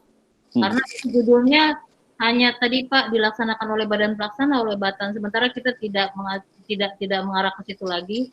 Jadi tadi membuka semua kesempatan produksi dan pengadaan bahan baku kepada swasta, BUMN, koperasi, dan siapapun yang ingin melakukan. Tidak ada lagi hanya dilakukan oleh Batan gitu. Ini bagus itu, bagus. Ya. Ya, jadi kami di RUU Ketenagaan Nukliar juga sudah membuka peluang seperti itu, Pak. Jadi makanya di pasal 10 RUU Omnibus Law yang masih mengacu ke undang-undang yang lama kita suruh hapus saja gitu. Karena ini ini yang lama. Jadi seperti itu, Pak. Ya, terima kasih Pak Kurtubi juga sudah mendukung itu. Ya. Saya membayangkan, memimpikan, ya, industri ketenagaan nukliran di tanah air ini akan booming, ya, akan booming, menciptakan lapangan kerja yang begitu besar nantinya ini, ya. Kalau ini dibuka, swasta boleh melakukan penelitian, tidak harus kerjasama dengan Batan misalnya, tapi Bapeten tetap aja, ya, Bapeten harus kuat melakukan pengawasan, keamanan itu nomor 1 Bapeten, ya. Nah ini kita buka, ya, untuk bisa sekali lagi bikin terobosan, ya. Mudah-mudahan ya ini berhasil seperti diinisiasi, seperti diutarakan oleh Ibu tadi itu. Apa yang nggak bagus di Undang-Undang Nomor 10 tahun tahun 97 itu, ya nggak usah diteruskan kalau nggak bagus, ya dikoreksi. Nggak harus lewat ini, tapi buka saja. Ya, kesempatan Undang-Undang Litbang Inovasi itu memungkinkan swasta boleh dibuka lebar untuk melakukan penelitian dan pengembangan dan inovasi. Justru didorong karena negara kurang dana untuk membiayai Litbang. Negara kurang dana untuk membiayai Litbang. Swasta yang harus didorong untuk membiayai Litbang, penelitian pengembangan dan inovasi. Inovasi nanti kalau sudah inovasi itu untuk bisa aplikasi industri, ya, harus ini ketenagaan nuklir tidak boleh ketinggalan zaman, ya. Undang-undang yang mengatur ketenagaan nuklir tidak boleh ketinggalan zaman, merantai dirinya sendiri untuk harus begini harus begitu, sehingga tidak akan bisa maju. Kasihan anak-anak muda kita ini, lapangan pekerjaannya susah, ya, padahal peluangnya ada. Tuhan yang memberikan karunia bahan baku tenaga nuklir ada di Bangka, ada di tempat-tempat lain, kok tidak dimanfaatkan, ya. Ini dosa kita nanti, ini harus dimanfaatkan. Jadi sisi hulu dikasih kemudahan, sisi Litbang inovasi dikasih kemudahan, sisi nanti pembangunan prototipe-nya dikasih kemudahan. Apa kalau sudah terbukti aman oleh Bapeten, ada lisensinya dikeluarkan Bapeten, sudah berjalan itu puluhan ribu tenaga kerja terserap, dan ini tenaga kerja terhormat, mohon maaf, yang butuh intelijensia, ya, butuh pengetahuan ketenagaan nukliran dan butuh disiplin, ya. Ini akan terbuka lebar, akan bikin sejarah ini nanti Omnibus Law kluster ketenagaan nukliran, jika apa yang kita omongkan, yang bicarakan ini diadap sehingga dikoreksi. Mana yang menghambat pengembangan riset Litbang, menghambat inovasi di bidang ketenagaan nukliran ini dihapus saja, ya.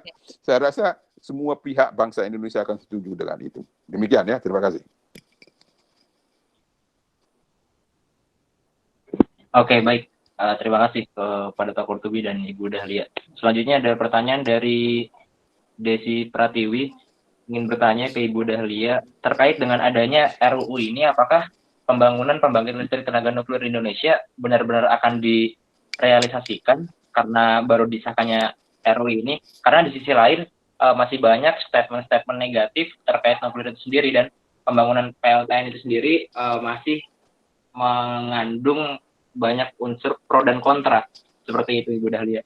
Dipersilakan kepada Ibu Dahlia.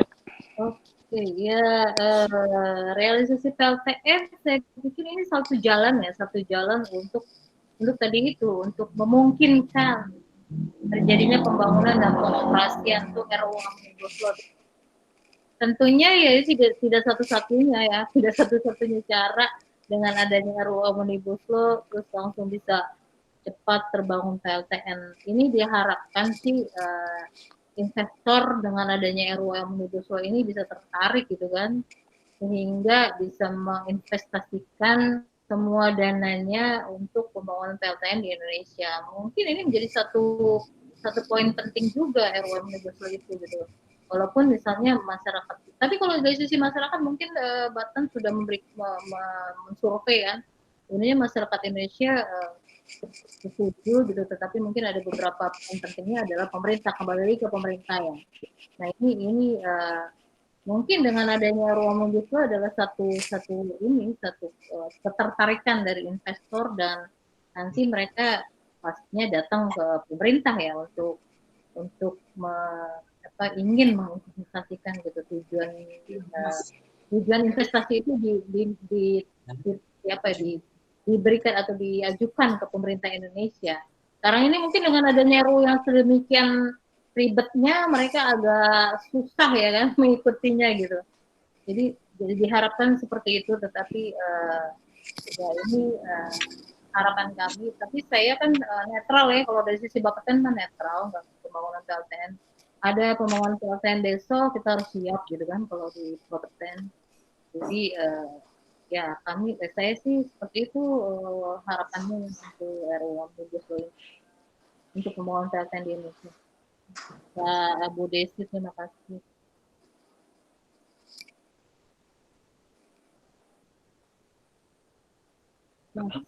Oke, seperti itu Bu. Ya. Oke. Selanjutnya ada mungkin 2 pertanyaan terakhir. Pertanyaan yang pertama kepada Pak Kurtubi dari Mas Denny Kurniawan, mengapa PLTN dijadikan pilihan terakhir energi terbarukan dalam RUEN gitu? Bukankah sudah banyak sektor pendukung yang ada seperti bahan baku thorium, uranium, perizinannya, sampai SDM yang sudah ada cukup memadai. Bahkan reaktor-reaktor yang sudah ada sudah dimanfaatkan sebagai penelitian bertahun-tahun. Bukankah bisa kita jadikan sebagai acuan untuk mengelola sumber energi nuklir yang ada? Seperti itu, Pak. Ya, itu ada sejarahnya lah, katakan begitu, mengapa ada ketentuan di dalam kebijakan energi nasional yang menjelaskan bahwa PLTN ini sebagai opsi terakhir. Saya termasuk orang yang nggak suka dengan narasi anak kalimat yang menyatakan sebagai opsi terakhir. Ya, itu ketentuan KEN ini itu pada akhir-akhir pemerintahan sebelum Pak Jokowi, ya, dan awal-awal pemerintahan Pak Jokowi. Nah, kan kita ketahui ada sejarahnya itu, ada musibah PLTN Fukushima, ya. Sebenarnya pemerintah sudah merencanakan membangun PLTN itu di Muria di Jawa Tengah itu, ya. Tetapi karena penolakan dari masyarakat yang luar biasa, terutama dimotori oleh LSM yang anti nuklir, ya, dan ditambah lagi ada musibah Fukushima, ya akhirnya pemerintah mundur, kira-kira seperti itu. Nah, sampai dengan akhir pemerintahan periode sebelum Pak Jokowi, itu rasa ketakutan quote unquote itu masih menjadi-jadi dan masih ada di benak para penyusun kebijakan energi nasional yang ada di Dewan Energi Nasional, sebab kebijakan energi ini disusun oleh Dewan Energi Nasional. Ada beberapa anggota di situ yang tetap kekeh untuk takut kepada PLTN, Indonesia belum waktunya, takut seperti Fukushima dan seterusnya. Akhirnya ditaruh sebagai opsi terakhir. Nah, ini kan namanya teknologi berkembang terus. Teknologi di bidang ketenaga nukliran juga berkembang. Nah, musibah itu akan pernah ada di Chernobyl, itu teknologi generasi pertama, Fukushima generasi kedua. Kelemahannya apa? Itu dipelajari para ahli sehingga berkembang teknologi PLTN yang lebih baru, generasi ketiga plus, dan sekarang keempat, jauh lebih aman, ya, daripada yang sebelum-sebelumnya, ya, sehingga tidak perlu ragu lagi dengan teknologi PLTN yang generasi ke-3 plus maupun yang keempat ini yang sangat-sangat aman. Nah, ini perlu dihalu-halukan juga oleh adik-adik pemuda pecinta nuklir ini untuk bisa dikasih tahu teman-temannya sepermainan atau di sekolah bahwa PLTN sekarang sudah aman. Teknologinya tidak hanya aman, dia cost-nya itu turun, lebih murah. Dan PLTN itu istimewanya termasuk pembangkit listrik yang paling bersih. CO2-nya, emisinya paling kecil, bahkan boleh dibilang hampir nol. Ya, dia 24 jam menghasilkan setrum, cocok untuk industri.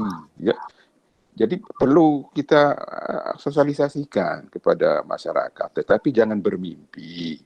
Seluruh rakyat Indonesia yang 260 juta itu semua setuju. Pasti ada yang tidak setuju. Jangankan di sini. Di Prancis yang 75% listriknya dari nuklir, 75% listrik di Prancis dari nuklir. Ada kelompok yang nggak setuju, LSM itu. Di Amerika yang pembangkit PLTN-nya itu 100 biji, 100 unit di banyak negara bagian PLTN yang gede-gede pembangkit listrik tenaga nuklir yang di Amerika. Sudah jadi, sudah beroperasi puluhan tahun, tetap aja ada yang nggak setuju. Nah, kita anggap biasa saja orang nggak setuju itu karena kurang informasi atau punya ketakutan yang berlebihan, ya. Misalnya seperti itu, tidak apa-apa. Tetapi kita sebagai bangsa Indonesia, saya yakin mayoritas berdasarkan survei dari Batan, masyarakat tingkat akseptansinya terhadap PLTN sudah meningkat jauh dibanding dengan pada tahun 2011 pada waktu Fukushima atau pada akhir-akhir pemerintahan Pak SBY. Ini meningkat terus penerimaan masyarakat terhadap PLTN. Tentu sekali lagi tidak mungkin 100% setuju. Nah, kalau ada yang tidak setuju tidak masalah, tapi kita ini harus tetap jalan. Ini untuk kepentingan bangsa. Sekali lagi saya ulang, tidak bisa kita menjadi negara maju kalau industrinya tidak kuat, tidak jalan. Industrialisasi masif bisa terlaksana kalau ada listrik 24 jam. Bersih pula. Ya. Nah, inilah yang kita sampaikan kepada masyarakat agar mari kita tidak usah takut dengan PLTN ini. Saya selalu bilang di beberapa TV, bangsa yang berhak takut terhadap pembangkit listrik tenaga nuklir hanya satu di dunia yang berhak takut, yaitu bangsa Jepang. Dan hanya Jepang saja yang pernah menikmati, mohon maaf, quote-unquote, menikmati bom atom. Hiroshima dan Nagasaki hancur luluh karena bom atom. Negara lain tidak ada. Jadi mereka yang paling takut mestinya dengan yang berbau nuklir, berbau bom atom, ya. Mestinya mereka, tapi tidak. Faktanya, sejak tahun 50-an, 60-an dia sudah bangun pembangkit listrik tenaga nuklir, sampai sekarang dia punya 43 unit, bisa menjadi negara industri maju. Jepang ditiru oleh Korea karena PLTN-nya. Ya, meskipun ada Fukushima, ya mereka ciptakan teknologinya yang lebih bagus, begitu ya, dan aturan regulasi yang menjunjung tinggi keamanan. Ya, Jepang adalah negara yang paling banyak gempanya di dunia. Lebih banyak gempa di Jepang daripada di Indonesia, dan gempa di Jepang gede-gede. Ya, di sana pembangkit PLTN-nya 40-an lebih. Teknologi yang menjawab itu. Jadi sudahlah, kalau kita ikutin yang tidak setuju, ya sampai kapanpun kita tidak akan bisa membangun. Jadi kita yakin dengan manfaat teknologi nuklir, ahli-ahli nuklir kita tetap berinovasi, ya, mengembangkan pengetahuan teknologi nuklir ini untuk menjadi lebih aman, lebih murah, ya, lebih aman, lebih murah. Bayangin, kalau teknologi nuklir menjadi lebih mahal, nggak laku, ya. Kalau teknologi yang di nuklir yang dikembangkan menjadi lebih tidak aman, nggak laku, ya. Ini pasti dia lebih aman, lebih murah pula. Ya, ini kenapa tidak dimanfaatkan? Ya, ahli-ahli nuklir kita banyak yang bisa mendesain, ya, MSR yang sederhana, relatif sederhana, aman, murah. Bahkan lebih murah dari listrik dari PLT batubara. Sampai segitu coba. Kok enggak sampai juga kita mau bangun PLTN ini, ya dosa lah. Bangsa kita ini ada peluang untuk mempercepat kemakmuran bangsa, kok tidak dipakai. Ya, hanya ketakutan, takut. Ya, Oh, kalau takut saja yang nggak bisa maju. Yang namanya apa? Kecelakaan, orang naik mobil bisa celaka mati. Kalau waktu pulang kampung Lebaran sebelum musim corona ini, orang Lebaran pulang kampung seluruh Indonesia, yang meninggal itu selalu ratusan itu. Setiap tahun meninggal di lalu lintas, ya, di jalan raya. Dan lalu karena banyak yang meninggal sampai 300, 400 dalam sekali mudik itu, lalu kita larang orang menggunakan kendaraan yang enggak begitu. Ya, caranya diatur disiplinnya, ditingkatkan dan seterusnya begitu. Ada Fukushima musibah, ada orang meninggal, iya. Tapi tidak boleh yang takut berlebihan, lalu kita tidak boleh bangun PLTN, tidak boleh maju dengan teknologi nuklir, ya keliru juga. Ya, mau ada bahan baku, ada kebutuhan kita, ya, ada ahli kita, ya, kenapa tidak? Ya, dibukalah sekali lagi peluang untuk siapapun boleh melakukan penelitian swasta, universitas luar negeri, universitas dalam negeri dengan biaya sendiri, ataupun Batan sendiri, ya Batan kan yang non komersial. Nah, ini yang harus didorong agar ada gebrakan, ada terobosan. Begitu undang-undang Omnibus Law ini ketok palu, dibuka penelitian, pengembangan, inovasi, pembangunan prototipe, untuk selanjutnya di pembangunan komersial, industri pendukungnya akan lahir, ya, berbagai macam atribut, spare part, alat-alat, ya, yang dibutuhkan untuk suatu pembangunan pembangkit listrik tenaga nuklir akan tumbuh, ya, akan tumbuh industri pendukung kuat. Jadi Indonesia kalau sudah begini, ahlinya ada, bisa bangun prototipe yang teruji, lulus oleh Bapeten, bangun yang komersial, lulus, aman, bagus, listriknya jauh lebih murah, ditiru bangsa lain. Nah, teknologinya bisa dijual ke negara lain. Bukan mustahil. PLTN desain Indonesia, misalnya, ya, diekspor ke negara lain. Misalnya seperti itu. Kenapa tidak? Wong Indonesia ya, jauh lebih dulu banyak ahli-ahli nuklirnya daripada Cina, daripada India, Pakistan. Ya, jadi ahli-ahli nuklir kita itu jauh lebih dulu lahir keahliannya daripada banyak negara lain di dunia. Tapi kita ketinggalan. Dengan Cina jauh ketinggalan kita di sektor PLTN-nya ini. Malu juga mestinya kita itu. Ya, mari sekali lagi anak-anak muda kita bangkitkan semangatnya. Yang menaruh perhatian ke nuklir, ya, kita dorong studi nuklirnya. Yang menaruh perhatian untuk bisnis nuklir, ya, kita dorong bisnis dibuka di Indonesia untuk pihak swasta. Demikian ya. Oke, baik.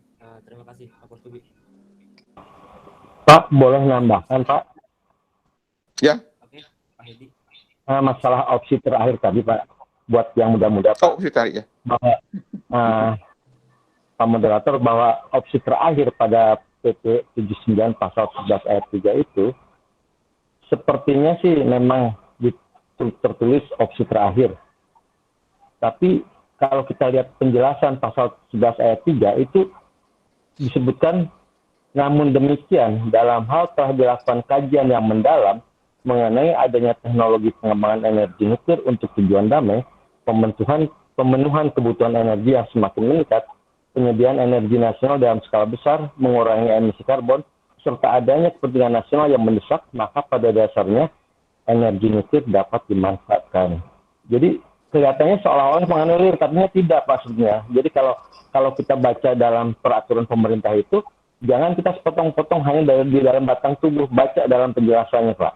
Jadi tadi Pak Denny yang tanya ya Pak ya. Jadi untuk yang muda-muda, sebaiknya coba lihat opsi terakhir itu penjelasannya, pasal 11 ayat 3 itu kelihatan jelas sekali. Apakah sekarang kita udah mendesak atau tidak? Kelihatannya sih memang udah mendesak ya, karena dengan adanya kesepakatan Paris, batu bara kan udah dilarang, seenggaknya bank-bank udah nutup untuk istilahnya untuk invest batu bara oleh bank-bank banyak yang ditutup ya. Sehingga ini udah menurut saya sudah mendesak sekali. Saya kira itu, Pak. Terima kasih, Pak. Saya rasa bagus sekali itu tambahan penjelasannya. Jadi meskipun ya quote unquote ada narasi opsi terakhir, peluang untuk pembangunan PLTN atau penelitian dan inovasi PLTN ini dibuka.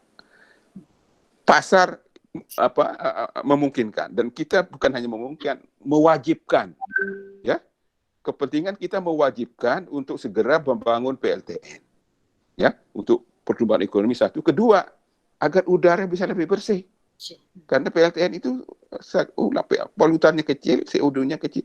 Coba bukan kemarin, sampai sekarang pun kalau kita lihat di TV atau di berbagai media, selama lockdown di banyak kota di dunia, ya, diterapkan, itu jalan-jalan raya di banyak negara, di hampir semua negara kalau boleh dibilang, di kota-kota besar di semua negara, itu bersih jalan rayanya. Debunya ndak ada, polusinya ndak ada, ya, terang benderang, sehat, orang bisa jalan kaki, ndak khawatir kena ispa dan seterusnya, karena udaranya bersih. Karena apa? Mobil yang lewat turun drastis. Jadi mobil yang menggunakan energi fosil. Energi fosil batu bara, migas. Migas termasuk fosil. Itu menghasilkan polutan.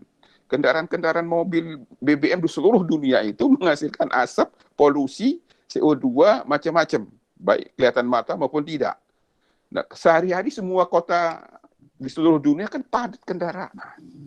Jadi udara di kota-kota besar di dunia itu nggak sehat akibat kendaraan yang begitu banyak.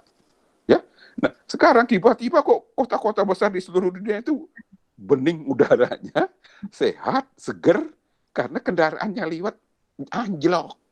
Nah ini hikmah, kalau boleh saya bilang, hikmah daripada pandemik corona ini, menyadarkan kita bahwa penggunaan atau konsumsi energi fosil, ya, menyebabkan udara kotor. Pengurangan pemakaian energi fosil menyebabkan udara bersih.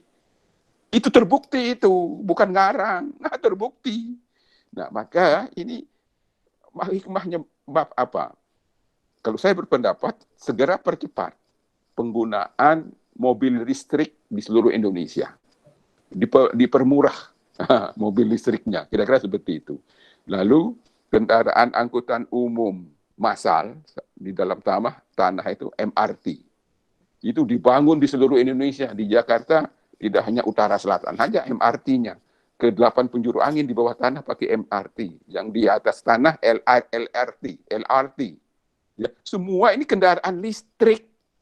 Ya, mobilnya di jalan raya mobil listrik nantinya, di dalam tanah MRT pakai listrik, di atas tanah LRT pakai listrik. Ini butuh listrik besar yang seterumnya 24 jam stabil. Itu nuklir, itu PLTN, ya. Dan sekali lagi, angkutan umum bawah tanah tidak hanya di Jakarta, mestinya dibangun juga di Surabaya, di Jogja, di Medan, di Palembang dan seterusnya. Jadi ini arahnya benar. Kalau PLTN ini segera dibangun, dikasih aturan hukum yang tidak ribet, dibuka untuk penelitian oleh swasta membiayai sendiri, ya, ini akan terbuka, kita di kemudian hari punya udara di jalan raya bersih, ya, ekonomi tumbuh tinggi, lapangan pekerja luar biasa banyak. Itu mimpi besar kita, sehingga kita menjadi negara industri maju, bukan hanya mimpi. Itu akan jadi kenyataan. Ya, jadi oke lah, tidak usah ragu dengan ada anak kalimat opsi terakhir, toh masih bisa jalan. Ya, tetapi ada juga penafsiran. Nah, ini opsi terakhir ini kayak palu. Suatu waktu dia hidupkan, membatalkan penjelasan. Nah, itu yang kita khawatirkan. Jadi syukur-syukur opsi terakhir ini juga harus dicabut, dihapus. Ya, sementara belum dihapus, tidak menghambat untuk PLTN dibangun di tanah air kita ini. Ya, sudah larut malam kelihatannya. Oke, baik. Ya, terima kasih. Gimana?